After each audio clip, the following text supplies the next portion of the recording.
नमस्कार। आकाशवाणी से प्रस्तुत है समाचार संध्या।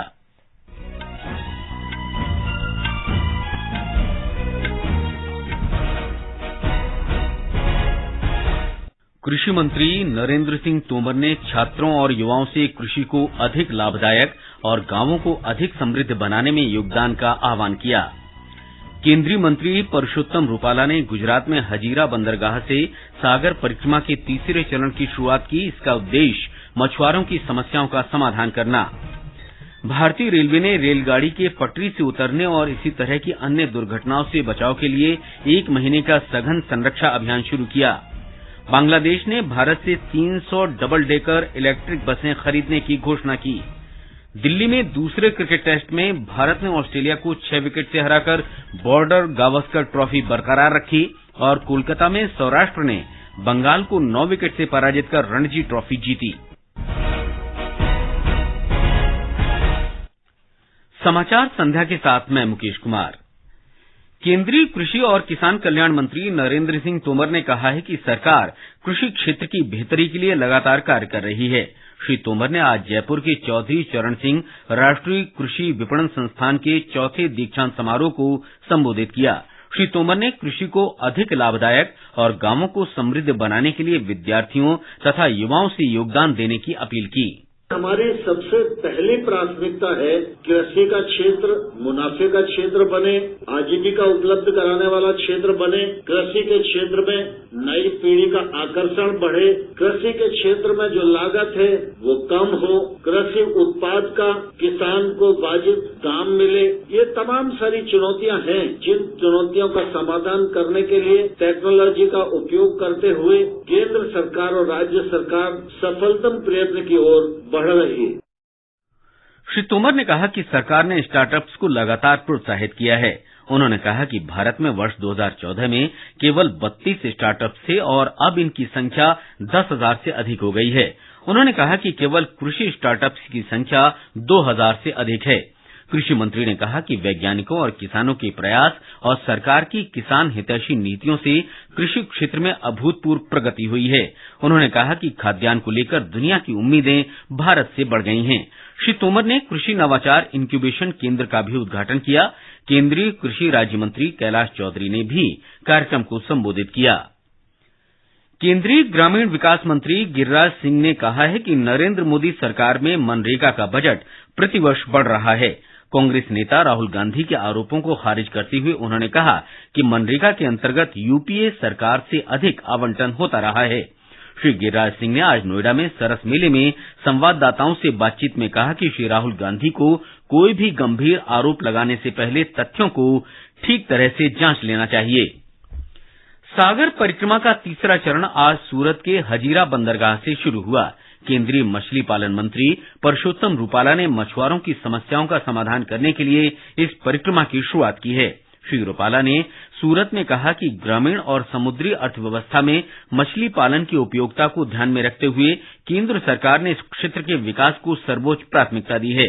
उन्होंने कहा कि सरकार ने मछली पालन क्षेत्र के लिए 32,000 करोड़ रुपए से अधिक की विभिन्न योजनाएं लागू की हैं। 3 दिन की ये परिक्रमा मुंबई में 21 फरवरी को समाप्त होगी। इस दौरान केंद्रीय मंत्री और अधिकारी परिक्रमा के मार्ग में पड़ने वाले गांवों के मछुआरों से बातचीत करेंगे। सागर परिक्रमा का मुख्य उद्देश्य मछली पालन क्षेत्र से संबंधित सरकारी योजनाओं और कार्यक्रमों की जानकारी मछुआरों को देना है। केंद्रीय गृह और सहकारिता मंत्री अमित शाह ने आज महाराष्ट्र के पुणे में शिवाजी महाराज के जीवन पर आधारित थीम पार्क शिव सृष्टि के पहले चरण का उद्घाटन किया। श्री अमित शाह ने एक सभा में छत्रपति शिवाजी महाराज को देश, धर्म, स्वराज और स्वभाषा में उनके योगदान के लिए याद किया। श्री शाह ने कहा कि शिव साहिर बाबा साहेब पुरंदरे के प्रयासों से ही आज देश में लोग शिवाजी महाराज के बारे में जानते हैं। केंद्रीय सूक्ष्म लघु और मध्यम उद्यम मंत्री नारायण राणे ने युवाओं से नौकरी मांगने वालों की बजाय नौकरी देने वाला बनने की अपील की है। उन्होंने कहा कि सभी हितधारकों की सक्रिय भागीदारी से एमएसएमई क्षेत्र भारतीय अर्थव्यवस्था के विकास का इंजन बन सकता है। श्री राणे ने ये बात आज महाराष्ट्र के कांकावली सिंधुदुर्ग में एमएसएमई के विकास और विकास की गुंजाइश पर राष्ट्रीय संगोष्ठी सह प्रदर्शनी के उद्घाटन के बाद जनसमूह को संबोधित करते हुए कही। राष्ट्रीय संगोष्ठी का उद्देश्य एमएसएमई की योजनाओं के बारे में जागरूकता और युवाओं को उद्यमशीलता तथा आत्मनिर्भर भारत के प्रति प्रतिबद्धता को मजबूत करना है। ये समाचार हमारी वेबसाइट newsonair.com/hindi और हमारे mobile app news on AIR पर भी उपलब्ध हैं। जल्दी टिफिन पैक करो। राजू, मोबाइल छोड़ो। अरे दीदी, वो बैंक का नंबर चाहिए, रिफंड ही नहीं आया है। मिल गया। अब भी कॉल करता हूँ दीदी। बिना नंबर जांचे? अक्सर जालसाज बैंक की नकली वेबसाइट और फर्जी नंबर से पैसों की धोखाधड़ी करते हैं। तो फिर सही नंबर? बैंक की ऑफिशियल वेबसाइट या तो कार्ड। आपने तो बचा लिया दीदी। काम से नहीं। आरबीआई कहता है, सही वित्तीय बर्ताव करे आपका बचाव। समाचार संध्या में आपका फिर स्वागत है। रेलवे ने आज से रेलगाड़ी के पटरी से उतरने और सिग्नल पार करने तथा इसी तरह की दुर्घटनाओं से बचने के लिए 1 महीने का सघन संरक्षा अभियान शुरू किया है। रेलवे बोर्ड, क्षेत्रीय रेलवे और मंडलों से विभिन्न खंडों, रखरखाव केंद्रों में और कार्यस्थलों पर यह अभियान चलाने को कहा गया है। इसके अंतर्गत सुरक्षित संचालन और उचित रखरखाव सुनिश्चित किया जाएगा। अभियान के दौरान लोको पायलट द्वारा सिग्नल देखने और ब्रेकिंग सिस्टम पर बल दिया जाएगा। अधिकारियों को कर्मचारियों की समस्याएं समझने के लिए उनसे बातचीत करने और समाधान तलाशने के निर्देश दिए गए हैं। मेघालय और नागालैंड में विधानसभा चुनाव प्रचार चरम पर है। सभी राजनीतिक दलों के वरिष्ठ नेता जनसभाएं और रैलियां कर रहे हैं। दोनों राज्यों में 60 सदस्यीय विधानसभा के लिए मतदान 27 फरवरी को होगा। मेघालय में क्षेत्रीय दल गारो, खासी और जयंतिया पर्वतीय क्षेत्रों के निर्वाचन क्षेत्रों में ध्यान केंद्रित कर रहे हैं। ब्यौरा हमारे संवाददाता से। भाजपा के वरिष्ठ नेता और असम के मुख्यमंत्री हेमंत बिस्वा शर्मा ने री भोई जिले के नोंगपो विधानसभा क्षेत्र में एक चुनावी कार्यक्रम में कहा कि केवल उनकी ही पार्टी जनजातीय लोगों के हित में काम कर सकती है। वहीं एनपीपी के वरिष्ठ नेता और मुख्यमंत्री कॉनरेड के संगमा ने नोंग थिम्मई विधानसभा क्षेत्र में एक चुनावी सभा में दावा किया कि राज्य की जनता को एनपीपी पर पूरा भरोसा है। तृणमूल कांग्रेस के नेता मुकुल संगमा ने गैम्बेग्रे में कहा कि राज्य की जनता उनके साथ है। कांग्रेस प्रत्याशियों के समर्थन में पार्टी के वरिष्ठ नेताओं मुकुल वासनिक और सलमान खुर्शीद ने उत्तरी तुरा और महेंद्रगंज विधानसभा क्षेत्रों में जनसभाओं को संबोधित किया। धर्मेंद्र कुमार राय, आकाशवाणी समाचार, शिलांग। राष्ट्रपति द्रौपदी मुर्मू कल से अरुणाचल प्रदेश के 2 दिन के दौरे पर जा रही हैं। वे कल ईटानगर में अरुणाचल प्रदेश के 37वें स्थापना दिवस समारोह में शामिल होंगी। राष्ट्रपति मंगलवार को अरुणाचल प्रदेश विधानसभा के विशेष सत्र को भी संबोधित करेंगी। G20 के मुख्य समन्वयक हर्षवर्धन श्रृंगला ने स्थायी प्रगति के लिए समग्र विकास और नागरिकों के जीवन में बदलाव के लिए प्रौद्योगिकी की उपयोगिता पर बल दिया है। श्री श्रृंगला आज नई दिल्ली में मालदीव के लोक सेवकों और जम्मू कश्मीर के अधिकारियों की दक्षता बढ़ाने के कार्यक्रम के समापन सत्र को संबोधित कर रहे थे। उन्होंने कहा कि क्षेत्र और देश के समग्र विकास के लिए काम करने का एक प्रारूप तय करने की जरूरत है ताकि लोगों की अपेक्षाएं पूरी हो सकें। भारत की G20 अध्यक्षता में वित्त मंत्रियों और केंद्रीय बैंकों के गवर्नरों की पहली G20 बैठक 24 और 25 फरवरी को कर्नाटक के बेंगलुरु में होगी। बैठक की अध्यक्षता वित्त मंत्री निर्मला सीतारामन और भारतीय रिजर्व बैंक के गवर्नर शक्तिकांत दास संयुक्त रूप से करेंगे। बैठक में अंतर्राष्ट्रीय संगठनों की प्रमुख और 72 प्रतिनिधि मंडल भी शामिल होंगे। बैठक का उद्घाटन सूचना और प्रसारण मंत्री अनुराग सिंह ठाकुर करेंगे। इस बैठक से पहले 22 फरवरी को उप वित्त मंत्री और उप गवर्नरों की G20 बैठक होगी।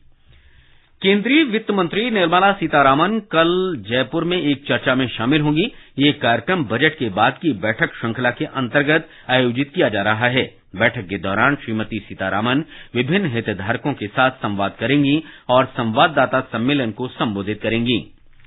ये समाचार आकाशवाणी से प्रसारित किए जा रहे हैं। ताजा समाचार जानने के लिए आप हमारी Twitter handle @AIR News Hindi को फॉलो कर सकते हैं। ये आकाशवाणी है। दुनिया भर में जलवायु परिवर्तन से सर्वाधिक प्रभावित देशों में बांग्लादेश शामिल है। बांग्लादेश ने कार्बन उत्सर्जन घटाने और पर्यावरण संरक्षण के लिए कई कदम उठाए हैं। हमारे संवाददाता ने बताया है कि बांग्लादेश ने आज भारत से 300 डबल डेकर वातानुकूलित इलेक्ट्रिक बस खरीदने की घोषणा करके महत्वपूर्ण कदम उठाया है। भारत और बांग्लादेश के बीच लगातार मजबूत होते मैत्री संबंधों की श्रृंखला में आज एक और कदम आगे बढ़ाया गया। बांग्लादेश के सड़क परिवहन मंत्री उबैदुल कादिर ने आज ढाका में भारत के उप उच्चायुक्त डॉक्टर बिनॉय जॉर्ज के साथ एक बैठक के दौरान कहा कि बांग्लादेश देश में कार्बन उत्सर्जन को कम करने के लिए भारत से 300 डबल डेकर इलेक्ट्रिक एसी बसें खरीदेगा। मंत्री ने भारत से ढाका और चट्टग्राम शहरों के लिए इस वर्ष के भीतर 100 इलेक्ट्रिक बसें उपलब्ध कराने का भी अनुरोध किया। परिवहन मंत्री श्री उबैदुल कादिर ने कहा कि ये बसें बांग्लादेश सड़क परिवहन निगम के लिए भारत द्वारा अपनी लाइन ऑफ क्रेडिट व्यवस्था के तहत प्रदान की गई रियायती क्रेडिट के तहत खरीदी जाएंगी। राजेश झा, आकाशवाणी समाचार, ढाका। भूकंप प्रभावित तुर्की में राहत अभियान संपन्न करने के बाद राष्ट्रीय आपदा मोचन बल का अंतिम दल भारत लौट आया है। ये दल ऑपरेशन दोस्त के अंतर्गत तुर्की गया था। विदेश मंत्रालय के प्रवक्ता ने एक ट्वीट में बताया कि इन दलों ने नूरदागी और अंताक्या में 35 स्थलों पर जीवित व्यक्तियों की खोज, बचाव और राहत अभियान चलाया। भारत और उज्बेकिस्तान की थल सेना के बीच कल से उत्तराखंड के पिथौरागढ़ में चौथा द्विवार्षिक प्रशिक्षण अभ्यास दस्तलिक शुरू होगा। ये अभ्यास 5 मार्च तक चलेगा। संयुक्त अभ्यास का उद्देश्य विभिन्न अभियानों के माध्यम से सैन्य क्षमता बढ़ाना है। हिमाचल प्रदेश, गुजरात, राजस्थान और दिल्ली सहित देश के कई राज्यों में फरवरी के महीने में तापमान में रिकॉर्ड वृद्धि देखी गई। न्यूनतम और अधिकतम तापमान सामान्य से 7 से 11 डिग्री सेल्सियस अधिक है। मौसम विभाग के अनुसार हिमाचल के कुल्लू जिले के कस्बे भुंतर में कल अधिकतम तापमान 29.7 डिग्री सेल्सियस दर्ज किया गया, जो फरवरी में उच्च तापमान का रिकॉर्ड है। मौसम विभाग के वरिष्ठ वैज्ञानिक डॉक्टर आर.के. जेनामणि ने बताया कि हिमाचल में 12 फरवरी से मौसम शुष्क है, जिसके कारण तापमान में असामान्य वृद्धि हुई है। मौसम विभाग के महानिदेशक डॉक्टर मृत्युंजय महापात्र ने आकाशवाणी को बताया कि तापमान और बढ़ने की आशंका है। पास्ट 2-3 डेज में टेम्परेचर एनसीआर में बढ़ रहा है और अभी लगभग जो मैक्सिमम टेम्परेचर है वो 5 to 6 डिग्री सेल्सियस है, वो नॉर्मल है और मिनिमम टेम्परेचर नियर नॉर्मल है। हमारे अभी जो पूर्वानुमान है ऐसे कोई एक्टिव वेस्टर्न डिस्टर्बेंस नहीं आ रहा है और उससे भी अभी ऐसे फरवरी से मार्च की तरफ बढ़ रहा है। ये एक्सपेक्टेड है कि टेम्परेचर धीरे धीरे राइज होगा। दिन का टेम्परेचर वो नेक्स्ट 3 डेज तक ऐसे ही वो नॉर्मल रहने का उम्मीद किया जा रहा है। दिल्ली में दूसरे क्रिकेट टेस्ट मैच में भारत ने ऑस्ट्रेलिया को 6 विकेट से हराकर 4 मैचों की श्रृंखला में 2-0 की बढ़त बना ली है। मैच के तीसरे दिन भारत को ऑस्ट्रेलिया ने 115 रन का लक्ष्य दिया था। जवाब में भारतीय टीम ने 4 विकेट पर 118 रन बनाकर जीत दर्ज की। इससे पहले ऑस्ट्रेलिया ने दूसरी पारी में 1 विकेट पर 61 रन से आगे खेलते हुए उसकी पूरी टीम 113 रन पर सिमट गई। रविंद्र जडेजा ने अपने करियर की शानदार गेंदबाजी करते हुए 7 विकेट लिए। पहली पारी में ऑस्ट्रेलिया ने 263 और भारत ने 262 रन बनाए थे। सौराष्ट्र ने रणजी ट्रॉफी क्रिकेट प्रतियोगिता का खिताब जीत लिया है। कोलकाता के ईडन गार्डन्स में फाइनल में सौराष्ट्र ने बंगाल को 9 विकेट से हरा दिया। 12 रन के लक्ष्य के जवाब में सौराष्ट्र ने 1 विकेट पर 14 रन बनाकर जीत दर्ज की। सौराष्ट्र के तेज गेंदबाज जयदेव उनादकट को प्लेयर ऑफ द मैच घोषित किया गया। सौराष्ट्र ने दूसरी बार रणजी ट्रॉफी का खिताब जीता है। 3 साल पहले भी सौराष्ट्र ने बंगाल को हराकर अपना पहला खिताब जीता था। फरवरी में विदेशी निवेशकों ने अब तक भारतीय पूंजी बाजार से 1,760 करोड़ रुपए निकाल लिए हैं। उन्होंने इक्विटी बाजार से 2,006 करोड़ रुपए निकाले। इसके अलावा ऋण बाजार से 2,036 करोड़ रुपए और हाइब्रिड बाजार से 131 करोड़ रुपए निकाले। अंत में मुख्य समाचार एक बार फिर। कृषि मंत्री नरेंद्र सिंह तोमर ने विद्यार्थियों और युवाओं से कृषि को अधिक लाभदायक और गांवों को अधिक समृद्ध बनाने में योगदान देने का आह्वान किया। केंद्रीय मंत्री परषोत्तम रूपाला ने गुजरात में हजीरा बंदरगाह से सागर परिक्रमा के तीसरे चरण की शुरुआत की। इसका उद्देश्य मछुआरों की समस्याओं का समाधान करना। भारतीय रेलवे ने रेलगाड़ी के पटरी से उतरने और इसी तरह की अन्य दुर्घटनाओं से बचने के लिए 1 महीने का सघन संरक्षा अभियान शुरू किया। बांग्लादेश ने भारत से 300 डबल डेकर इलेक्ट्रिक बसें खरीदने की घोषणा की। दिल्ली में दूसरे क्रिकेट टेस्ट में भारत ने ऑस्ट्रेलिया को 6 विकेट से हराकर बॉर्डर गावस्कर ट्रॉफी बरकरार रखी और कोलकाता में सौराष्ट्र ने बंगाल को 9 विकेट से पराजित कर रणजी ट्रॉफी जीती। इसके साथ ही समाचार संध्या का ये अंक समाप्त हुआ। नमस्कार।